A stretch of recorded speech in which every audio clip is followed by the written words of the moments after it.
E aí, galera?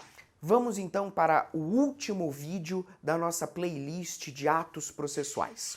Agora a gente vai trabalhar uma outra questão que ficou faltando aí sobre os prazos no novo CPC, mas, por favor, antes de começar o vídeo, deixa seu like aí, ajuda a gente a crescer, compartilha o vídeo, se inscreve e ativa as notificações para ficar sempre ligado aí nas novidades, tá bom? Forte abraço!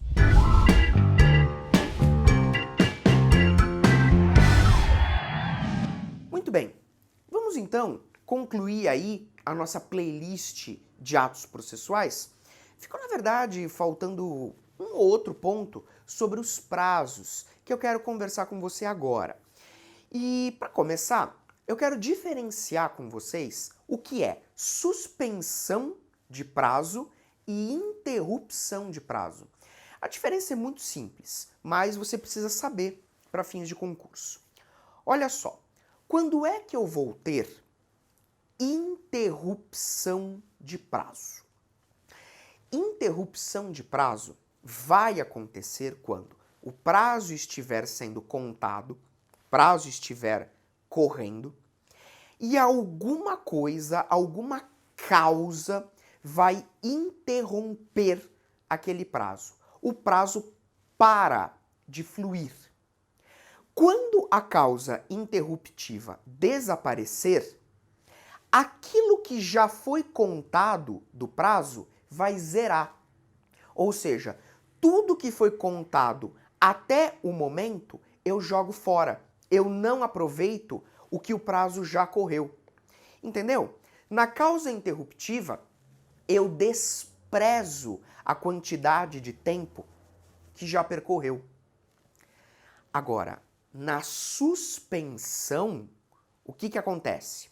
O prazo vinha correndo, ocorreu uma causa suspensiva, o prazo parou.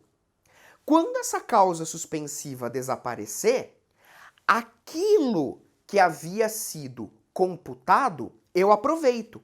Então, na suspensão, o prazo volta a correr da onde parou.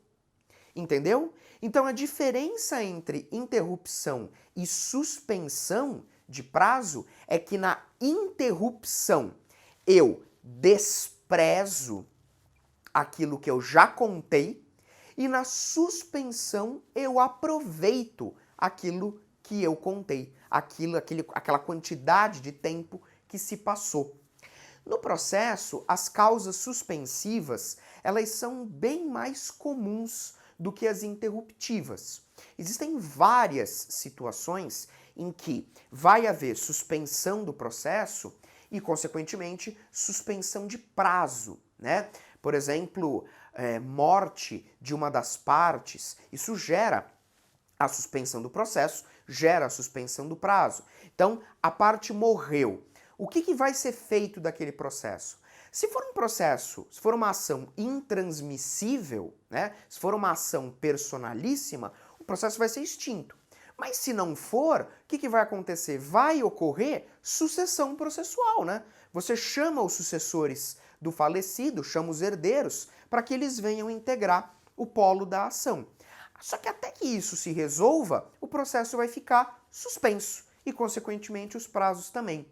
E o CPC prevê uma série de outras situações em que o prazo vai ser suspenso. Agora, o principal é você entender a diferença entre os dois institutos.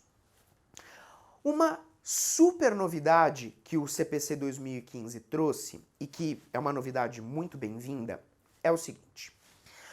Antigamente, havia uma dúvida sobre aquele ato processual que era praticado antes da abertura do prazo. Ué, professor, como assim? Porque geralmente o que a gente se preocupa é com o ato processual praticado depois que o prazo acabou, depois que o prazo passou, não é?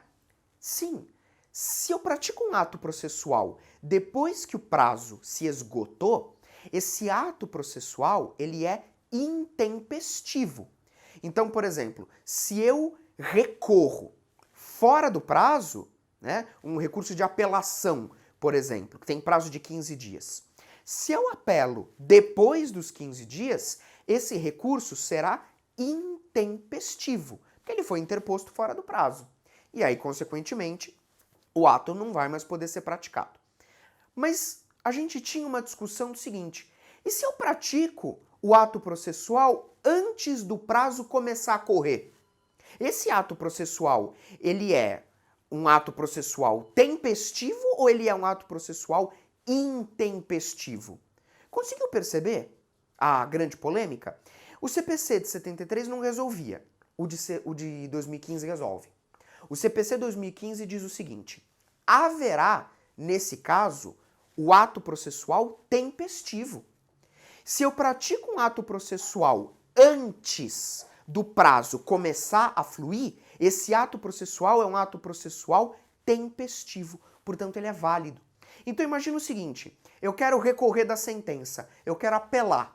Só que o prazo de 15 dias da sentença ainda não começou a correr. O prazo da apelação não começou a correr. Eu posso me antecipar e entrar com o recurso? Resposta: posso. O novo CPC considera esse ato processual como tempestivo. No CPC velho havia polêmica. Muitos diziam que o ato era intempestivo se ele fosse praticado antes da abertura do prazo.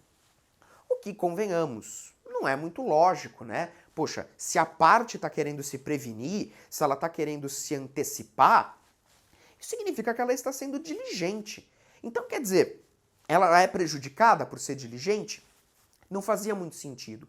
O novo CPC veio e resolveu. Falou, se o ato processual é praticado antes da abertura do prazo, ele é tempestivo, não tem problema nenhum. Ok? E aí, eu lembro, né? Se o ato processual ele é praticado depois do prazo, depois que o prazo passou, aí, meus caros, o que acontece? Preclusão. Preclusão. O que é preclusão? Preclusão é a perda da possibilidade de se praticar um ato processual. Perda da possibilidade de se praticar um ato processual. Isso é preclusão. Preclusão é um fenômeno processual. Portanto, não confunda preclusão com prescrição e decadência. Prescrição e decadência são institutos de direito material. Eles são estudados lá pelo Código Civil, lá pelo direito civil. Aqui no processo, o que nós temos é preclusão.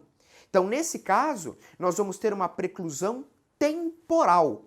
Eu perdi o prazo, tá certo? E se eu perdi o prazo, eu não posso mais praticar aquele ato processual. A preclusão, portanto, nesse caso, ela é uma punição, tá certo? Mas a gente conversou um pouquinho sobre preclusão lá no nosso vídeo anterior, quando a gente falou sobre os prazos próprios e os impróprios, tá bom? Mas em resumo, é isso que eu tinha para falar para vocês sobre os prazos. Espero que vocês tenham gostado e continue aí acompanhando os nossos vídeos. Forte abraço e bons estudos!